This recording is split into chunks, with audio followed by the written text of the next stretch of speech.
नसीराबाद में एजाज जखरानी के घर से नेब की चढ़ाई खिलाफ पीपी पारां एहतजाजी मुज़ाहिरो कियो वियो। पीपी कारकुननि पारां रैली कढी धरणो हयो वियो। एहतजाज कंदड़नि जो चवणु आहे त पीपी अॻवाननि खिलाफ इंतकामी कार्रवायूं बर्दाश्त न कई वेंदियूं। हिकु भेरो ॿीहर तव्हांखे अहम ख़बर ॾींदासीं। नसीराबाद में एजाज जखरानी के घर से नेब की चढ़ाई खिलाफ पीपी पारां एहतजाजी मुज़ाहिरो कयो वियो आहे। पीपी कारकुननि पारां रैली कढी धरणो हयो वियो। एहतजाज कंदड़नि जो चवणु आहे त पीपी अॻवाननि खिलाफ इंतकामी कार्रवायूं बर्दाश्त न कई वेंदियूं। तव्हांखे अपडेट कयूं पिया। नसीराबाद में एजाज जखरानी के घर से नेब की चढ़ाई खिलाफ पीपी पारां एहतजाजी मुज़ाहिरो कियो वियो आहे।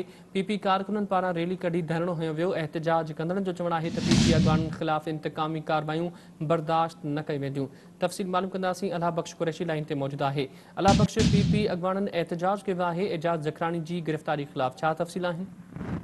जी, अॼु सुबुह नसीराबाद में पाकिस्तान पीपुल्स पार्टी सॾ ते खान मोहम्मद फुलपोटो, ज़मीर हुसैन मसण, इल्ताफ़ हुसैन कांदड़ो, गुलाम फुलपोसो, हुसैन वसजत ऐं ॿिया पार्टी अॻवान हुआ, जिनकी अॻवानीअ में पीपुल्स पार्टी की ऑफिस खां अथरवाह की पुल ताईं एहतजाजी रैली कढी वई ऐं अथरवाह की पुल ते पीपी कारकुन धरणो वेही रहिया आहिनि। मौक़े ते अॻवाननि इहो मुतालबो कयो त नेब गर्दी बंदि कई वञे ऐं इमरान नियाज़ी जी जेका सरकार आहे उहा पीपुल्स पार्टीअ खे दीवार सां लॻाइण जी नाकाम कोशिशि करे रही आहे।